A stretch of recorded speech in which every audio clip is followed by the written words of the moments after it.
আসসালামু আলাইকুম। আনিসাস daily blog and কিচেনে আপনাদেরকে স্বাগত জানাচ্ছি। আমি আজ আপনাদের সাথে শেয়ার করব সরষে ইলিশ। সেজন্য প্রথমে মশলাগুলো রেডি করে নিচ্ছি। জান্নাত আমাকে মশলাগুলো বেটে দিচ্ছে। আমি প্রথমে সরষে নিয়েছি, সেগুলো ও বেটে দিল। তারপরে পোস্ত দানা দিয়েছি অল্প একটু, কাঁচামরিচ দিলাম, তার সাথে একটু লবণ দিলাম। কাঁচামরিচের সাথে লবণটা বেটে নিলে তেতো যে ভাবটা সেটা আসে না। তারপরে পেঁয়াজগুলো বেটে নিবে।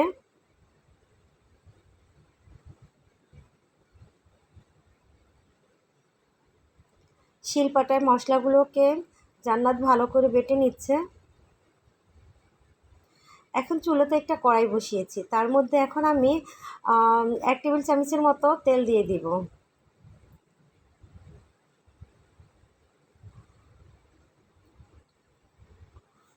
তেলটা গরম হয়ে গেলে এর মধ্যে বাটা মশলাটা আমি দিয়ে দেব। বাটা মশলাটাকে আমি ভালো করে ভেজে নিব।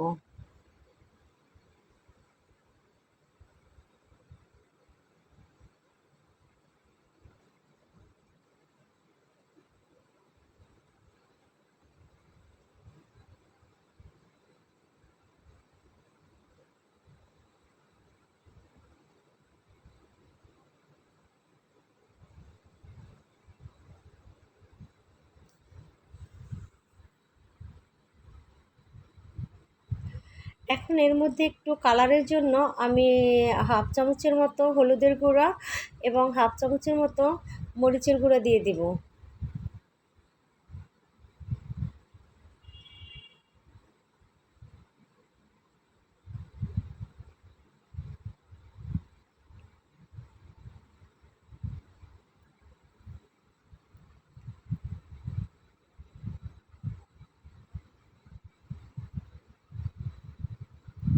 নেড়ে চেড়ে ভালো করে মশলাটাকে আমি কষিয়ে নিচ্ছি।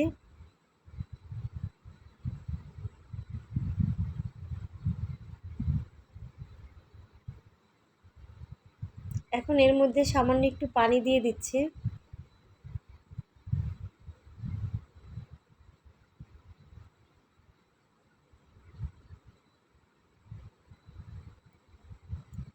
এখন আমি এর মধ্যে এক এক করে মাছগুলোকে দিয়ে দিব।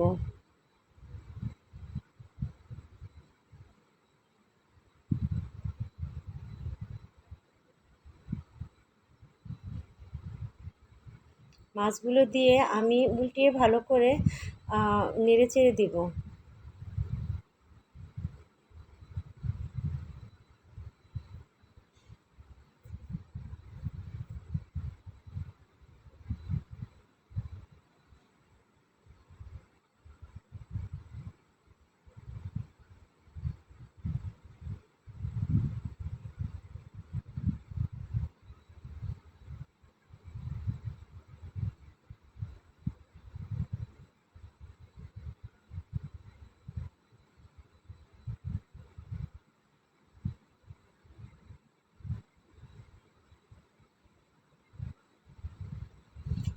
এখন ঢাকনা দিয়ে ঢেকে আমি কিছুক্ষণ কষিয়ে নিব।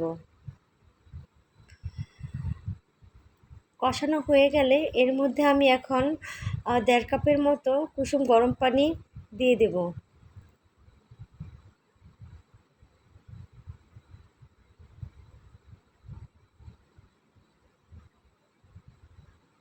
পানিটা দিয়ে আমি একটু ভালো করে নেড়ে চেড়ে দেব।